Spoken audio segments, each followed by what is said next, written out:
दशरथ जी ने कहा, क्या हुआ देवी, बताओ तुम्हें क्या समस्या है, तुम्हें किसने क्या कहा, जिसने जो कहा होगा उसे मृत्यु दंड दिया जाएगा। और बताओ मैं किस अपराधी को छोड़ दूं और किस छोड़े हुए को अपराधी बनाकर बंदी बनाकर डाल दूं, और किसे रंक बना दूं, किसे राजा बना दूं, जो तुम कहो सब करूं, पर ऐसे तुम गुस्सा ना हो। देखिए दशरथ जी कह रहे हैं, तुम कहोगी तो मैं गली के भिखारी को राजा बना दूंगा, और तुम कहोगी तो किसी राजा को भिखारी बना दूंगा, तुम्हारा पति सब कर सब, तुम बताओ तो सही। पर कैकई तो कैकई है, मंथरा जैसी गुरुजी मिली है ना, इसलिए राम जी से कैकई माँ ने कुछ नहीं कहा। तब दशरथ जी ने कहा, मैं राम की सौगंध खाता हूं, तुम जो मांगोगी एक नहीं 100 सौगंध खाता हूं, तुम जो कहोगी वो मैं तुम्हें लाकर दूंगा।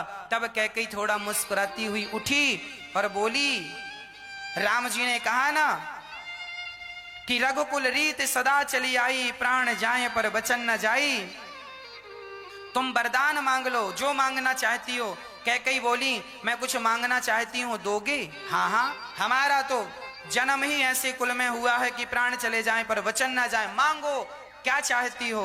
कैकई ने मांगा, ऐसा मांगा कि उसके बाद तो दशरथ जी कभी उठे ही नहीं। क्या वरदान मांगा? कैकई मांग रही है, सुनहु प्राण प्रिय भावत जी का, देहो एक बर भर तहि टीका, सुनहु प्राण प्रिय भावत जी का,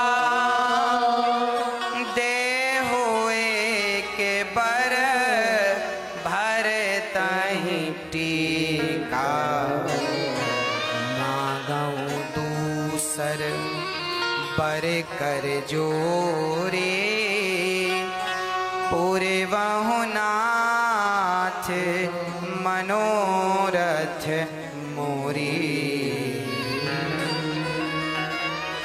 कैकई ने कहा, अच्छा कैकई ने 2 वरदान दशरथ जी से उधार कब के हैं? एक बार दशरथ जी युद्ध करने गए तो दशरथ जी के संग कैकई भी थी, और दुष्टों के प्रहार से दशरथ जी के रथ का पहिया निकलने वाला था। तब कैकई माँ ने अपनी उंगली डाल दी थी, उंगली डाल दी तो पहिया निकला नहीं, युद्ध जीत गए। युद्ध नहीं, पहिया निकल जाता, रथ गिर जाता तो युद्ध हार जाते। तब दशरथ जी ने देखा, कैकई आपकी उंगली लहू लुहान है, क्या हुआ? बोले, ये रथ का पहिया निकलने वाला था तो मैंने कील की जगह उंगली डाल दी। तब दशरथ जी प्रसन्न हो गए, तुमने प्राण बचाए हैं, तुम मुझसे वरदान मांगो, जो मांगोगी मैं तुम्हें 2 वरदान देने का वचन देता हूं। जो वरदान प्राण बचाने के लिए लिए थे, उन्हीं 2 वरदानों से कैकई ने दशरथ जी के प्राण ले लिए। हाँ, ले लिए।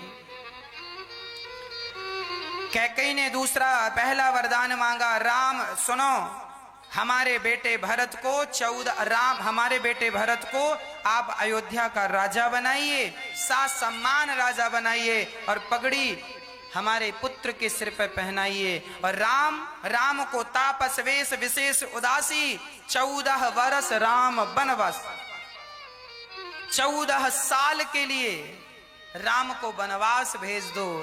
जब 14 वर्ष के लिए वनवास सुना, दशरथ जी धड़ाम से नीचे गिर पड़े। क्या कह रही हो कैकई, होश में तो हो, जानती हो तुमने क्या कह दिया है? दशरथ जी रोने लगे, कैकई मैं अभी भरत को राजा बनाए देता हूं, तुम ये मत सोचो कि वो ननिहाल चला गया तो मुझे प्रिय नहीं है, मैं उसे अभी राजा बना दूंगा, सारी संपत्ति दे दूंगा। भरत के मन में ऐसा कोई भाव नहीं है, पर तुम क्यों ऐसा भाव बिगाड़ती हो? राम को वनवास ना भेजना कैकई, नहीं तो मेरे प्राण रह ना पाएंगे। दशरथ जी को लग रहा था कि ये कैकई मजाक कर रही है। संभल कर दशरथ जी ने कहा, देवी चलो हो गया मजाक, अब तुम बड़ी प्रसन्न होती थी कि राम को राजा कब बनाओगे, आज तुम्हें मैं संदेशा देने आया हूं। कैकई बोली, मैं मजाक नहीं कर रही हूं, राम को वनवास भेज दो। यदि राम वनवास नहीं गए तो मेरे प्राण निकल जाएंगे। होत प्रातु मुनि वेश धरी, जो न राम बन जाहि, मोर मरण राउर अजस, नृप समझी मन माही। यदि राम वनवास नहीं गए तो कैकई मर जाएगी। और दशरथ जी ने भी कह दिया है, कैकई यदि राम वनवास गए तो सुनो, जीवन मोर राम बिनु नाही। दशरथ जी कह रहे हैं, प्राण पांव पकड़ के कह रहे हैं, पांव पकड़ लिया राम जी ने, दशरथ जी ने कैकई मां के, और कहा सुनो देवी, मैं तुम्हारे पांव पकड़ के कहता हूं, राम को वनवास ना भेजो, मैं मर जाऊंगा। मछली पानी के बिना जिंदा रह सकती है, मछली पानी के बिना जिंदा रह सकती है, सांप मणि के बिना जिंदा रह सकता है, पर सच कहता हूं कैकई, ये दशरथ राम के बिना जिंदा नहीं रह सकता। धन्य है ये दशरथ जी जो राम के बिना जिंदा नहीं रहते। राम से इतना प्रेम कौन करता होगा? दशरथ जी करते हैं। जीवन मोर राम बिनु नाही। पर कैकई कहती है, पहले तो बड़ी डींगे मार रहे थे प्राण जाए पर वचन न जाए, और अब देने की बात आई तो मुकर गए। ऐसा कहां होता है कि गाल भी फुला लो, ठहाका भी लगा लो, अपने आप को दानवीर भी कहलाते हो और कंजूसी भी करते हो। देखो कैकई आज मानो साक्षात निष्ठुरता प्रतिमूर्तिमान कैकई बन के खड़ी हैं, और आज वह ऐसी कड़वी और कठोर बात कह रहे हैं। तब तो कह रहे थे मांग वरदान मांग, अब मांगा तो चुप हो गए। रोने दशरथ जी रोने लगे तो कहने लगे, स्त्रियों की तरह आंसू ना बहाओ, तुम्हारे ऐसे कामों से हम तुम्हारे बस में होने वाली नहीं। क्या क्या ना कहा कैकई ने। पर धन्य है दशरथ जी, राम के बिना जीवन नहीं है, राम जी के बिना मैं जी नहीं सकता। मूर्छित होकर गिर गए। रात बीत गई मनाते हुए कहते हुए। सुबह हुई, सुमंत्र जी तुरंत गए। देखा दशरथ जी राजमहल में नहीं, पता चला कैकई जी के भवन में हैं। जाकर देखा दशरथ जी मूर्छित पड़े। कैकई ने सुमंत्र जी से कहा, जाओ राम को लेकर आओ, इनकी समस्या का समाधान वही करेंगे। अच्छा, राम जी का सवेरे सवेरे अभिषेक हो रहा था। आज राजा बनना था ना, आज राज सिंहासन पर बैठना था ना। राम जी बड़े प्रसन्न थे और अभिषेक चल रहा था, भगवान का अभिषेक करा रहे थे, सातों समुद्र के जल से अभिषेक करा रहे थे। तभी सुमंत्र जी ने कहा, पिताजी के पास चलना है। राम जी तुरंत उसी हाल में, चलो एक पिता की आज्ञा है, चलो। तुरंत राम जी पिता के पास चल पड़े और जब जाकर देखा तो पिता मूर्छित पड़े थे, आंखों में आंसू थे। राम राम कहकर जमीन में अचेत श्री दशरथ जी महाराज पड़े और राम राम कहते हुए दशरथ जी को लगने लगा कि राम चले गए तो फिर मेरा तो जीना व्यर्थ है, मेरे सिर पर तो काल मंडरा रहा है। अब राम राम कहकर अचेत होकर गिर पड़े। तब राम जी पहुंच गए। राम जी ने देखा पिताजी के कपड़े बिखरे पड़े हैं, बाल बिखरे पड़े हैं, जमीन पर अस्त व्यस्त लेटे हैं पिताजी। राम जी तुरंत दंग रह गए, पिताजी को क्या हुआ? अच्छा जो माता थी, माता बड़ी सजी सवरी खड़ी थी। तो राम जी ने माँ से कहा, माँ ये पिताजी क्यों परेशान हैं?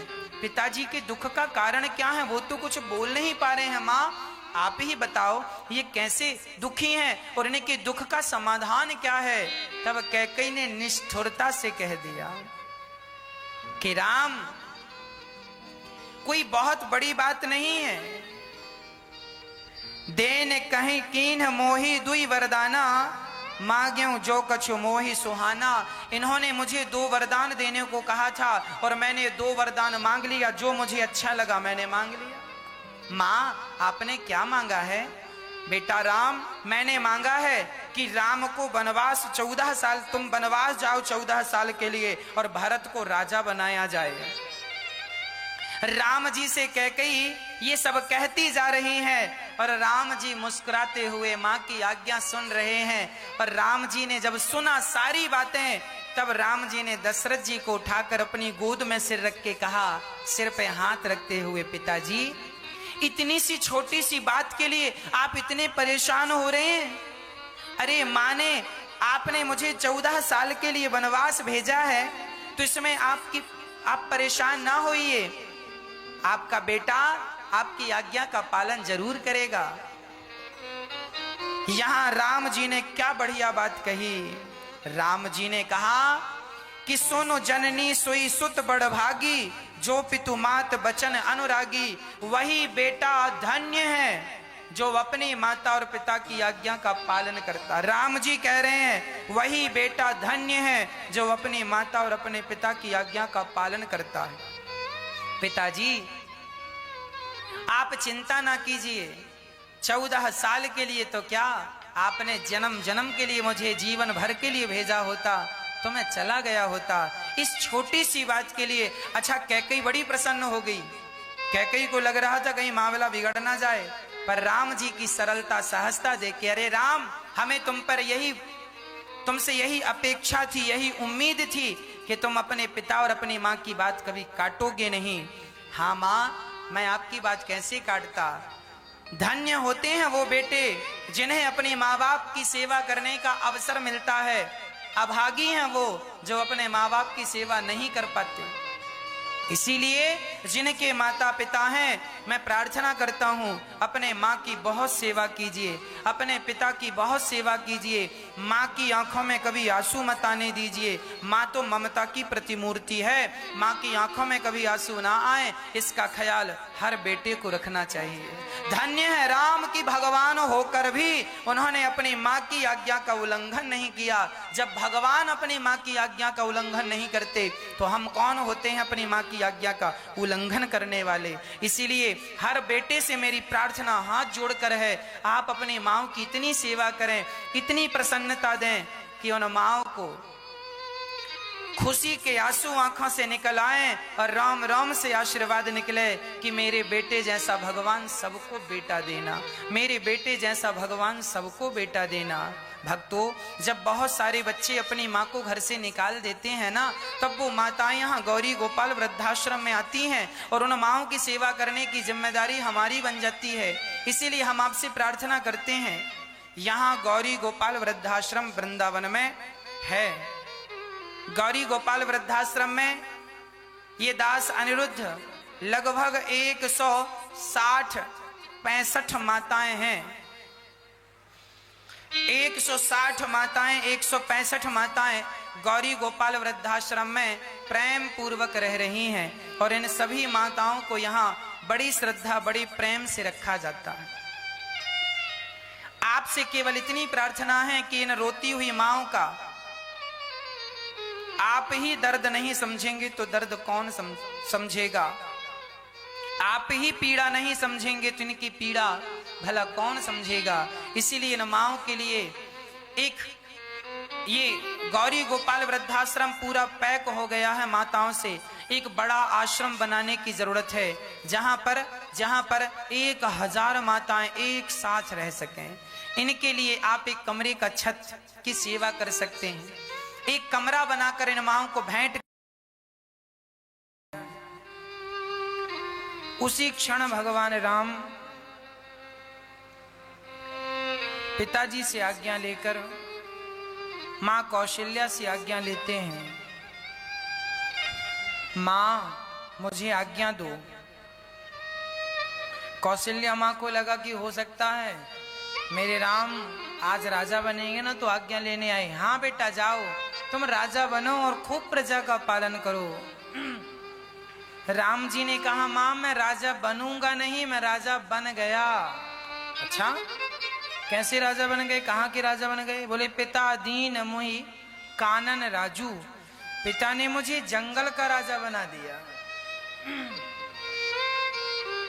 अब मुझे अयोध्या जरा छोटी थी, जंगल ज्यादा बड़ा है, पिता ने मुझे बड़ा राजा बनाया है। जब मां कौशल्या को संपूर्ण समाचार मिला माँ कौशल्या के तो पांव के नीचे से मानो जमीन खिसक गई, रोने लगी माँ, रोने लगी माँ कौशल्या। और श्री राम को हृदय से लगा लिया माँ कौशल्या ने, हृदय से लगा लिया माँ ने। राम, क्या तुम सचमुच हमें छोड़कर जाओगे?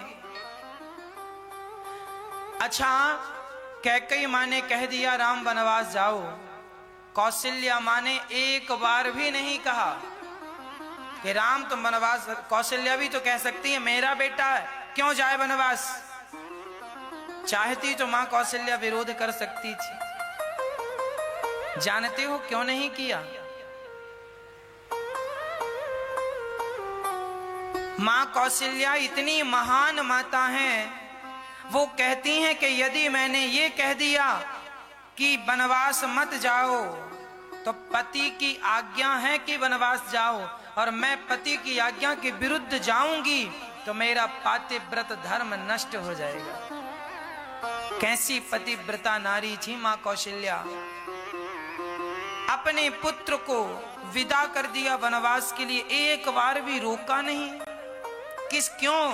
कहीं मेरा पातिव्रत धर्म नष्ट ना हो जाए। समाचार जब सीता मां को मिला, माता सीता अकोला गई और तुरंत मां कौशल्या के पास गई। मां, मैं भी जाऊंगी, तुम मत जाओ। सीता, तुम्हारे जाने से तो हम सब प्राण ही त्याग देंगे, मर जाएंगे तुम्हारे बिना, तुम तो मत जाओ। सीता मां बोली, यदि मैं नहीं गई तो मैं मर जाऊंगी। लक्ष्मण जी को पता चला, तुरंत अपनी मां से आज्ञा लेने गए। मां ने कहा, क्या हुआ? मुझे आज्ञा दो। कहां जाना है? राम जी वनवास जा रहे हैं, हम भी जाएंगे वनवास। सुमित्रा मां ने डांटा, लक्ष्मण तुम मुझसे आज्ञा लेने क्यों आए हो? फिर किससे लें? बोले, तात तुम्हारो माँ तो वैदेही, तुम्हारी माँ तो सीता है और तुम्हारे पिता तो राम है। धन्य है माँ सुमित्रा, जिन्होंने अपने पुत्र को यह शिक्षा दी कि बेटा तुम्हारी माता मैं नहीं, तुम्हारी माता सीता और राम तुम्हारे पिता है। धन्य है वही माँ बाप जो अपने बच्चों को ये शिक्षा दे दें कि तुम्हारे असली माता पिता तो भगवान है। जो माँ बाप अपने बच्चों से भगवान को जोड़ के चले जाएं, धन्य होते हैं वो माता और पिता। अब तो भगवान श्री राम के पास लक्ष्मण और सीता आई और जब जाने लगी तो आखिरी बार माँ कैकेयी और दशरथ जी से आज्ञा लेने गए। जब दशरथ जी ने राम लक्ष्मण सीता को देखा, दशरथ जी आंखों से अश्रु बरसाने लगे। बेटा राम, मुझे छोड़कर मत जाओ, तुम्हारे पिता जिंदा नहीं रह पाएंगे। पिताजी 14 वर्ष की बात है और आप जैसे धर्म धुरंधर को, सत्यवादी को ऐसा शोभा नहीं देता। पिताजी चलो राम, कम से कम सीता बेटी को तो रहने दो। सीता जी बोली, मैं जीवित नहीं रह पाऊंगी पिताजी, राम के बिना मैं जिंदा नहीं रह सकूंगी। जाने लगे तो मंथरा ने कहा, ये कपड़े पहनकर कहां जा रहे हो? ये कपड़े तो उतार दो। राजसी वस्त्र उतार लिए कैकेयी और मंथरा ने, कपड़े भी उतार लिए, आभूषण भी उतार लिए माता सीता के। तुम्हें जंगल में इनका क्या काम? उतार लिए। और मंथरा ने तो जंगली वलकल वस्त्र लाकर दे दिए। सीता जी ऐसी माँ थी, सीता जी को जंगली कपड़े वो वलकल वस्त्र पहनना नहीं आया। सारे लोग खड़े थे, राम जी ने तो पहन लिया अपना वनवासी वेश बना लिया। पर विडंबना तो माता सीता की थी, उन्होंने कभी ऐसे कपड़े नहीं पहने। जब पहनने लगी मां सीता, उनसे पहनना ही नहीं आ रहा था। तब उनकी मदद जानते हो किसने की? भगवान श्री राम ने। एक ऐसा पति जो अपने पति पत्नी यदि सबके बीच में कोई बात नहीं जान रही है तो सम्मान उसे बताता है। राम जी बताते हैं सीता ऐसे वस्त्र पहनो, ऐसे राम जी सिया को वस्त्र पहना रहे। और राम जी पिता को प्रणाम करके, मां कैकेयी को प्रणाम करके, और तीनों जब चले, रामचरितमानस में लिखा है कि दशरथ जी तड़पने लगे। राम, ये कथा टीवी से कट जाएगी, आगे राम वनवास, राम जी को हम श्रृंगवेरपुर तक पहुंचाएंगे। आज टीवी पर से कट जाए तो आगे की थोड़ी सी कथा अपने मोबाइल पर यूट्यूब पर अनिरुद्धाचार्य जी डालिए और उस चैनल के माध्यम से आप आगे की कथा देखिएगा।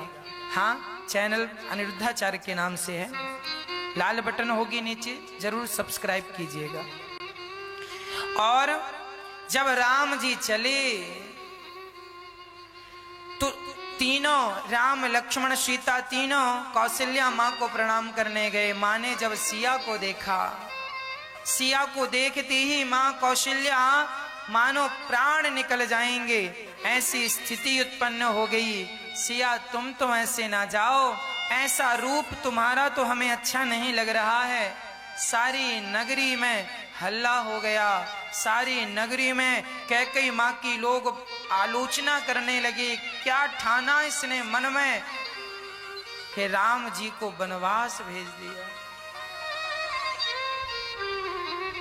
राम जी, सुमंत्र जी को दशरथ जी ने बुलाया, यहां आओ।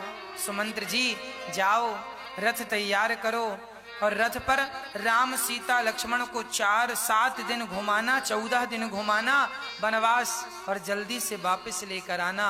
मैं तब तक अपने प्राणों को बचा के रखूंगा, इस उम्मीद से बचा कर रखूंगा कि शायद मेरे राम लौट करके आ जाएं। राम जी जब चले, सारे प्रजा, जो हाल कृष्ण के जाने पर गोपियों का था वही राम के जाने पर अवध वासियों का था। सारे अवध के लोग सामने आकर खड़े हो गए, राम हमें छोड़कर मत जाओ, राम हमें छोड़कर मत जाओ। और राम जी जब चले, सारी प्रजा पीछे पीछे चलने लगी।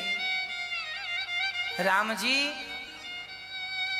चलते चलते चलते सारी प्रजा को लेकर, कोई साथ छोड़ने को तैयार नहीं। भगवान श्री राम चलते चलते अयोध्या के पास तमसा नदी थी, तमसा नदी के पास राम जी ने पहली रात विश्राम किया। और वहीं सारे लोग, राम जी की अयोध्या से लोग आए, स्त्री पुरुष बच्चे सबकी सब थे। राम छोड़कर मत जाओ, तुम्हारे बिना कैसे जी लगेगा। कितना प्यार करती थी राम जी की प्रजा, सब प्यार करते थे। एक मंथरा और एक कैकेयी को पता नहीं क्या हो गया, जो सबकी आंखों के तारे थे वही कैकेयी की आंखों में खटकने लगे। तब से आज तक किसी बाप ने अपनी बेटी का नाम कैकेयी नहीं रखा। क्यों नहीं रखा? राम जी के विरोध करने वाली कोई भी हो, उनका नाम लेना भी लोग पसंद नहीं करते। राम जी चले, तमसा नदी के किनारे विश्राम हुआ, सब प्रजा थकी थी, सब सो गए। और जब सब सो गए, वहां कुछ लोग जाग रहे थे। एक लक्ष्मण जी जाग रहे थे, एक सीता जी जाग रही थी, एक सुमंत्र जी जाग रहे थे, और रथ पर जुते हुए वो घोड़े जाग रहे थे। बाकी सब सो गए। जब सब सोए तो राम जी सबको सोता हुआ छोड़कर रथ पर उन्हीं को बिठाया जो जाग रहे थे। आज सीता जी भी सो गई होती ना, सच कहता हूं, राम जो सीता जी को भी छोड़ के चले जाते। राम जी ने सुमंत्र जी से कहा रथ तैयार कीजिए। राम लक्ष्मण सीता बैठे और रथ ले जाकर सीधा श्रृंगवेरपुर की ओर चल पड़े। राम जी जंगल में। लक्ष्मण जी ने कहा प्रभु आपने सारी प्रजा को सोता हुआ छोड़ दिया, यदि आज मैं सो गया होता तो आप मुझे भी छोड़ देते। राम जी बोले जो सोवत है वो खोवत है। इसीलिए लक्ष्मण जी ने प्रतिज्ञा की कि पिता भैया जी, लक्ष्मण जी ने कहा आज के बाद जब तक आपकी सेवा में रहूंगा मैं प्रतिज्ञा करता हूं कि मैं सोऊंगा नहीं।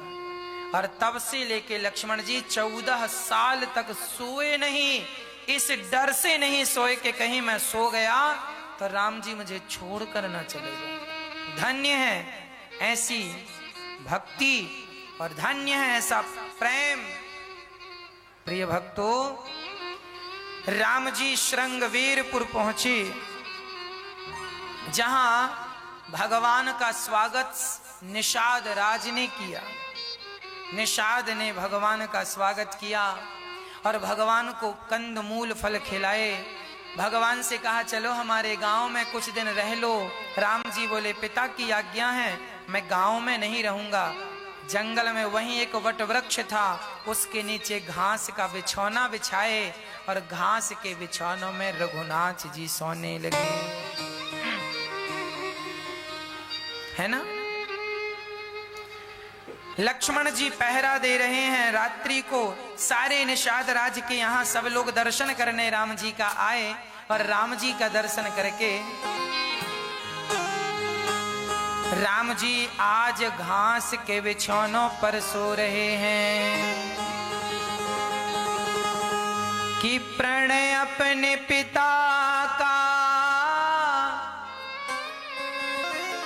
करने को, प्रणय अपने पिता का करने को श्री राम अयोध्या छोड़ चले।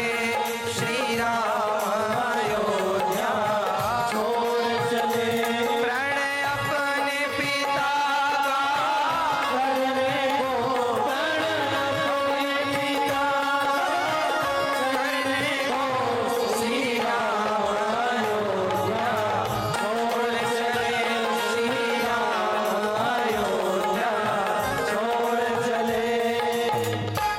घासों के बिछौनों में सोने को, घासों के बिछौनों में सोने को, मखमल का बिछौना छोड़ चले। मखमल का बिछौना छोड़ चले। प्रणय अपने पिता करने को, प्रणय अपने पिता करने को श्री राम अयोध्या छोड़ चले। श्री राम अयोध्या छोड़ चले।